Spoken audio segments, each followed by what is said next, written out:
Over the last few sessions, we've looked at a couple of the really big themes of Christianity. We've seen that the Bible says that God exists, that He created everything that we can see, and then some. And then we looked at humanity, and we learnt that we've been made in the image of the Creator God, that we're special, that we know right from wrong, and that as the superior race, we've been entrusted with the task of being God's managers. If only it stopped there, but it didn't. Come with me.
I don't really know what to say because this place is so wrong on so many levels, it just beggars imagination.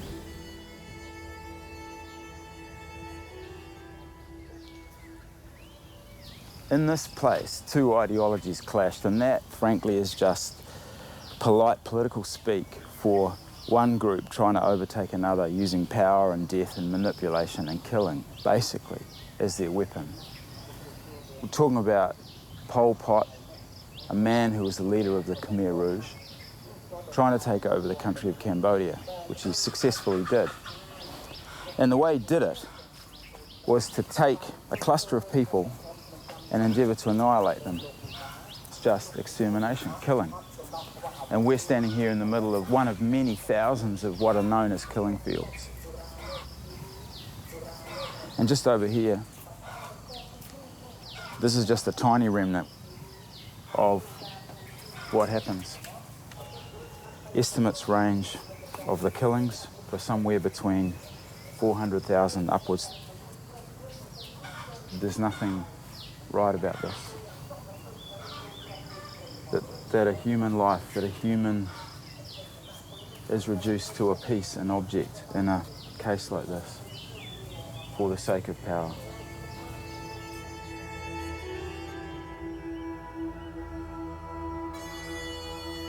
Yeah, okay. Yes.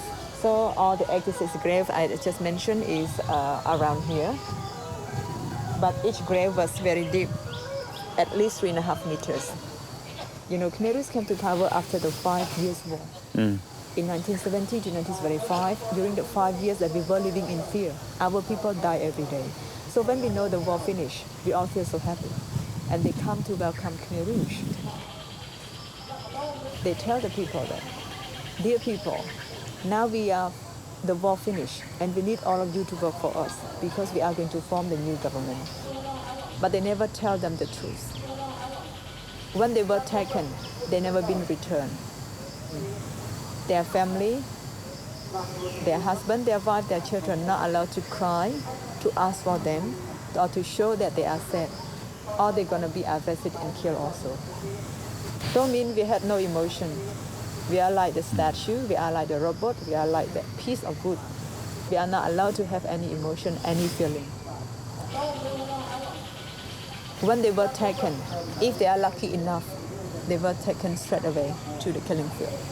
But if not, they were taken to the prison first, where they were detained and tortured before they were taken to kill.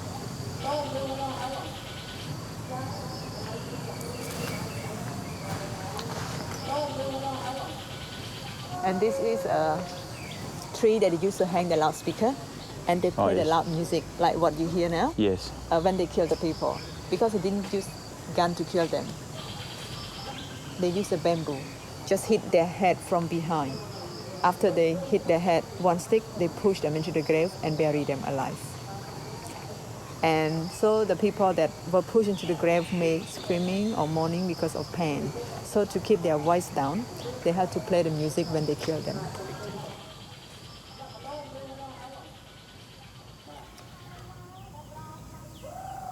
It's difficult to even comprehend this, but imagine having to dig deep holes in which to put people, and then look at that hole and then press on and dig another one and another one and another one and another one and another one, more around behind here, all these holes, deep and filled with bones.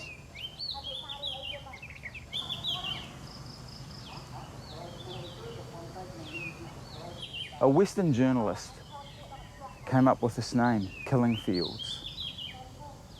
And it's one of those poetically tragic pieces of genius where you take what's wrong here is that a field, a thing that should be producing food and nourishing the people that live on it, providing nurture for them, is taken to just be a place where you can dig a hole and put them in with no value of life at all.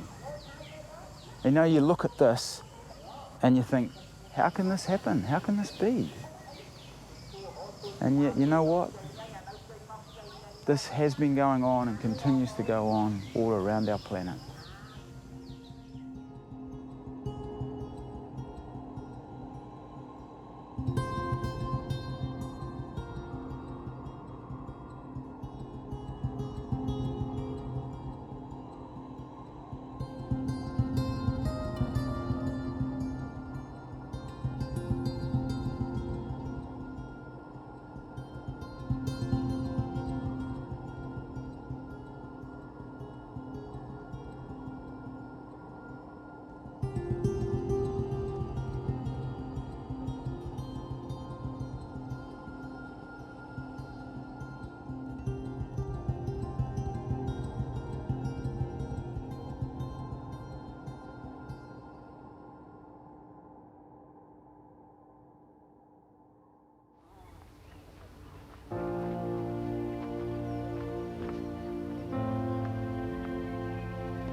Sadly, history would seem to say that we just cannot help ourselves.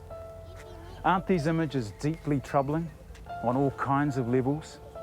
Not the least because we know deep inside ourselves this stuff is just not right.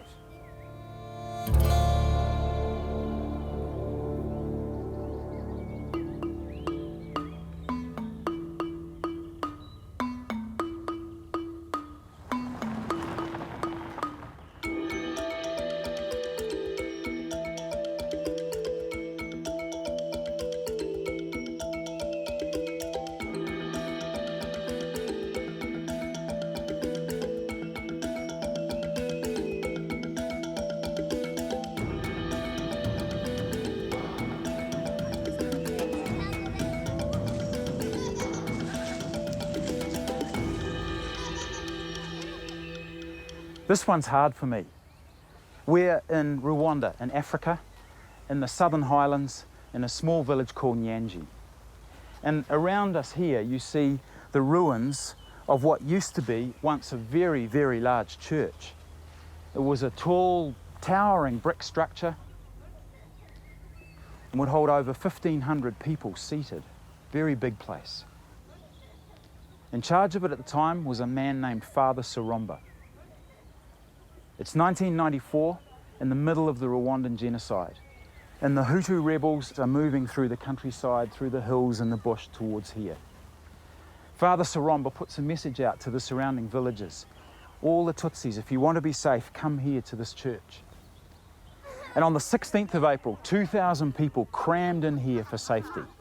The doors were immediately locked. It was pre-planned.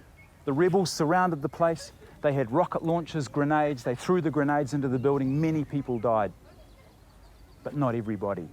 Father Saromba left the building, talked to the rebels, and said, how can we be sure to get everybody? There was a road construction just down the road. A bulldozer was brought. The church was bulldozed flat, roof falling in, to make sure that this story could never be told. Father Saromba escaped. The man had done a deal with the rebels. He exchanged the lives of all his people to save his own skin. He's later found, taken to the War Crimes Tribunal and tried, found guilty of assisting genocide, and is now serving an extremely well-deserved life sentence.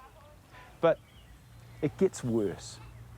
Not only was this atrocity done by a man who called himself Christian and betrayed other Christians, the Hutu rebels that came in and committed the atrocity as well, if asked, many of them would call themselves Christian.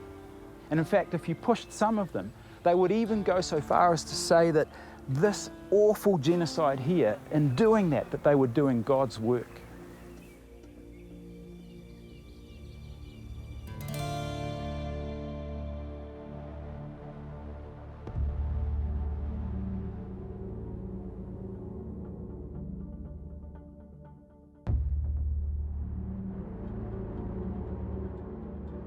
This raises a profound dilemma for those of us who call ourselves Christians, because clearly things Christian are not always as advertised. And this is the dilemma, that our entire history as humans reveals that whatever stripe we are, whether we're atheist, agnostic, Christian, Muslim, whatever, we're all permeated with this ability to do things that we know are just not right. In fact, are downright wrong.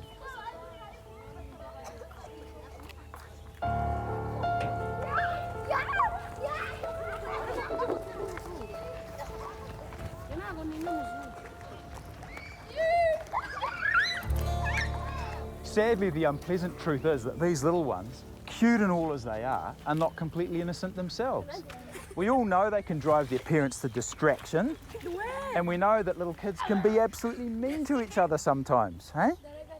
Hey! Okay, ready? Okay, 1, 2, 3.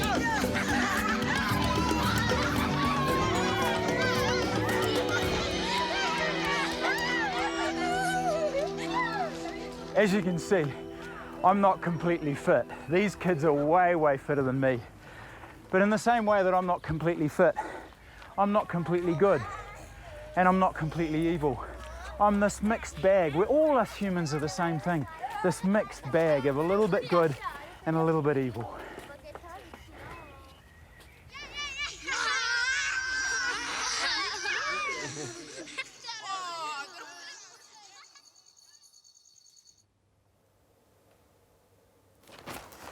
Sadly, every day, our newspapers and our television tell us not what we've done well, but what we've done badly.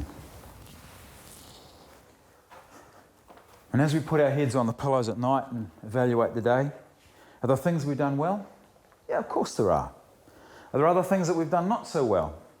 Have we acted selfishly? Have we spun things a bit to make ourselves look better? And if we're honest with ourselves, yeah, we have. We've stretched the truth sometimes, all kinds of stuff. The Bible calls this wrong that we do evil. It's not a very fancy word, I'll admit, but it does kind of get the idea across. And if we look deep inside ourselves, we'd all have to agree that we've got this inclination, this kind of magnetism that pulls us towards doing things that we know just aren't right. And that raises a whole pile of other questions, by the way. For instance, where did evil come from?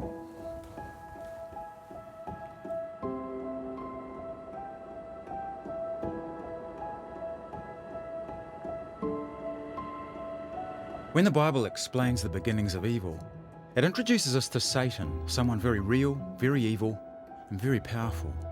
It tells us that he was not always bad, he was one of the greatest angels, in fact, God's right-hand man. But as in Bruegel's painting, Satan, filled with pride, set himself up against God and tried to take his place and become the ruler of everything God had made. In his wisdom, God didn't immediately destroy him for that. Instead, God allowed Satan even more rope, and Satan took it, launching into a never-ending career of promoting evil anywhere and in any way he can. But how did evil become our problem?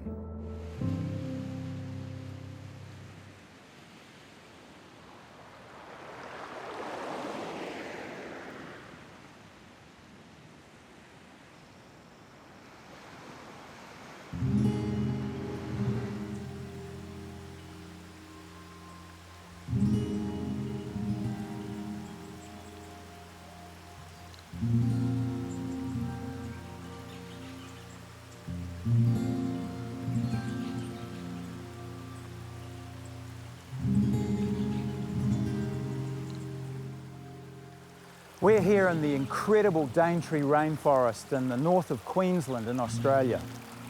It's claimed to be one of the oldest rainforests in the world, and it's a World Heritage Site, and deservedly so. It's just beautiful. And I imagine this is what the Garden of Eden might have been like. Beautiful, lush, bountiful, bursting with reproductive energy.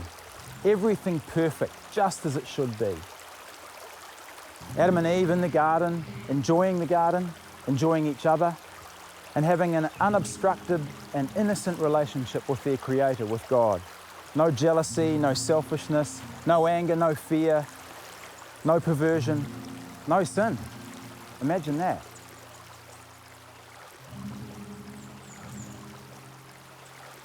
All of this, of course, was far too much for Satan. God had already barred him from taking the throne of the universe, and now he was after the next best thing, control of planet Earth. How would he do that? Well, Satan's first ploy was to seduce, corrupt, control the human race. If he could shift the allegiance of Adam and Eve from God to himself. To do that, if he could get them to disobey God, to stop trusting God, he'd be well on the way to taking control of this planet.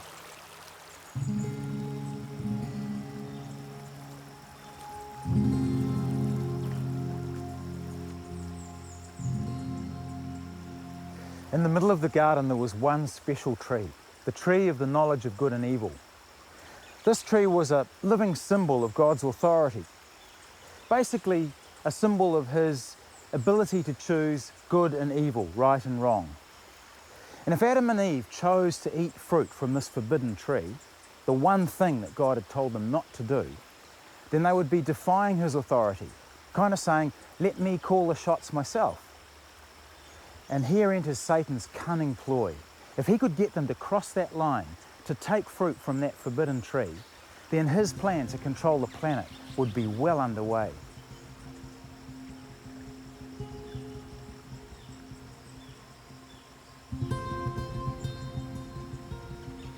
In Genesis chapter 3, verse 1, the Bible tells the story like this. Satan, dressed up as a serpent, is talking to the woman. He says, "Did God really say that you must not eat from any tree in the garden?" And you see right there, that's where it begins. Satan challenging God's word. Satan saying in effect to the woman, are you going to trust me or are you going to trust God? And he's been at that, challenging God's authority ever since. And that's why the Bible calls him the father of lies, and for very, very good reason. If ever Satan was to be successful, get Adam and Eve to cross the line and take from the forbidden tree, he'd have to get them to believe two big lies. If he could do that, then the job would be done. Coup over. Rebellion successful. So here we go. His first big lie in Genesis chapter 3, verse 4, "You will not die," was a whopper. Satan was saying, sin's not bad. It has no consequences. You won't die. Do what you like. The second lie was also sensational. Satan was hinting, suggesting, subtly and powerfully, God's not good, he's mean, he's miserable, he's keeping things from you, he's trying to hold you down. Another whopper. So there it is, plain and simple, two big lies. If Satan could get Adam and Eve to believe that God was not good, that sin wasn't bad, they'd cross the line and take from the tree and disconnect themselves from God. The deal would be done.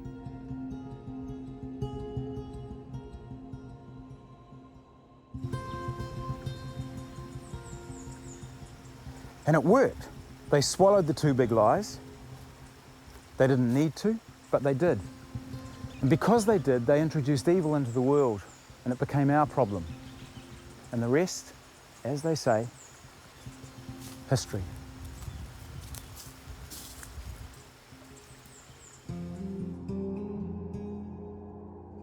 The effects were catastrophic. The open relationship with God was lost. Now they were hiding, ashamed, separated. A broken relationship with God, the maker of everything. They also lost something between themselves. Their relationship was broken too. They started blaming each other, pointing the finger. You know, none of this had ever happened before.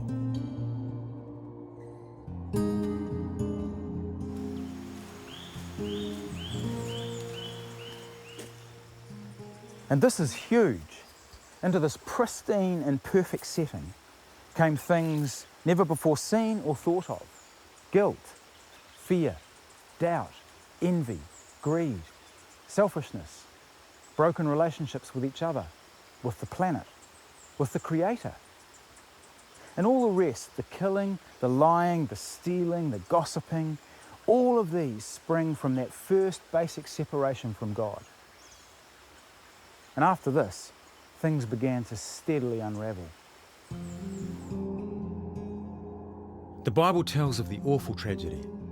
We don't even get past the first family, jealousy, anger, hatred, until in a vengeful fit, Cain murders his brother Abel. Instead of bringing little kings into the world who would nurture and develop the planet and bring it to its full potential, Adam and Eve instead produced little sinners. In the case of Cain, a little murderer. Now everything was out of balance. The earthly paradise was gone too. The planet itself was cursed and began to groan. Disaster, disease, storms. And it became bittersweet. Humans had to look out for themselves, to be careful. And new words were needed. Frustration, pain, suffering, toil. And instead of being in charge of the planet, humans were now, at times, at its mercy. Sadly, Satan's ploy and Adam and Eve's acceptance of it not only fractured the relationship with God, with the planet, and with each other, but it also came with another cost. From now on, humans would be mortal.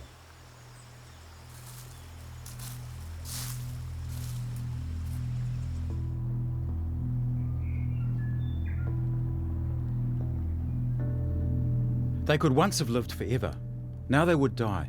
Their bodies would slowly disintegrate, get old and frail, and eventually die. Satan had promised that they wouldn't die, but of course he had. He'd lied. It's what he does. And thousands, millions of graves across the planet are proof that he's a liar, someone who'd come to kill and destroy. Mercifully, this tragic story takes a turn for the better. God is too good, too kind, too gracious to let it end this way. And before he throws Adam and Eve out of the garden, he makes an outrageous, extraordinary promise. Let me read it to you. It's in Genesis chapter 3, verse 15, the same chapter actually. It says this, "I will put hostility between you and the woman, and between your offspring and hers. He will crush your head, and you will strike his heel."